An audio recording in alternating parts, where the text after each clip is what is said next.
Friends, இந்த சுவையான பாகற்காய் பொரியலை நாம் கடாயிலே வதக்கி செய்வதால் மிக டேஸ்டியாக இருக்கும்.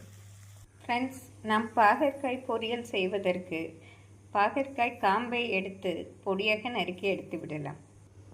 நாம் பொடி பாகற்காய் என்றால் காம்பு மட்டும் நீக்கி விடலாம்.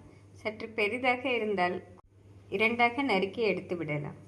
நாம் பாகற்காயை இப்படி நறுக்கிய பின்னர் கொதிக்கும் தண்ணீரில் போட்டு ஒரு 2 நிமிடம் கொதி வரவும் நாம் வடிகட்டி விடலாம்.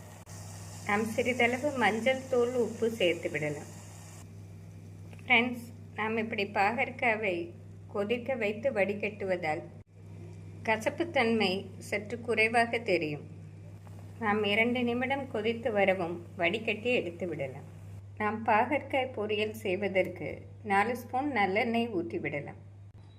எண்ணெய் காயவும் கடுகு, உளுந்து, ஜீரகம் போட்டு விடலாம்.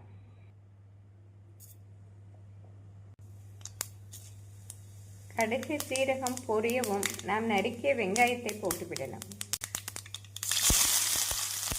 நாம் பாகற்காய் பொரியலுக்கு சற்று அதிகமான வெங்காயம் போட்டால் டேஸ்டியாக இருக்கும். நாம் ஒரு பச்சை மிளகாயும் கருவேப்பிலையும் சேர்த்து விடலாம்.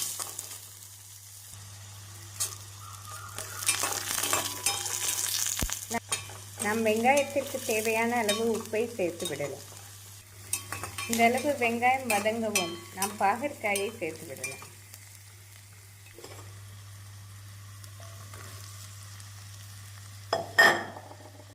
நாம் பாகற்காயை 1 நிமிடம் வெங்காயத்துடன் நன்றாக வதக்கி நாம் தேவையான அளவு மசால் பொடி சேர்த்து விடலாம். இந்த அளவு வெங்காயத்துடன் வதக்கிய பின்னர் நாம் 1 ஸ்பூன் குழம்பு மிளகாய் பொடி போட்டு விடலாம். நாம் மிளகாய் பொடியுடன் நன்றாக மிக்ஸ் செய்து 1/4 டம்ளர் தண்ணீர் தெளித்து மிதமான தீயில் மூடி வைத்து விடலாம்.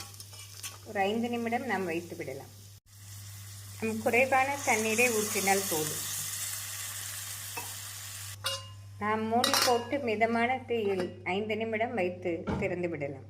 ஃப்ரெண்ட்ஸ், பாகற்காய் 5 நிமிடம் மிதமான தீயில் நன்றாக வெந்து வந்துவிட்டது. நாம் இந்த சமயம் இந்த அளவு வெல்லம் சேர்த்து கொள்ளலாம். நாம் வெல்லம் சேர்ப்பதால் பாகற்காய் மிக டேஸ்டியாக இருக்கும்.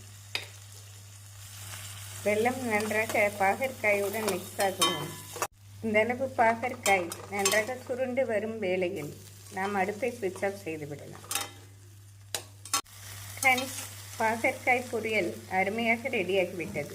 இது பருப்பு சாதம், சாம்பார் சாதம் மற்றும் அனைத்து குழம்பு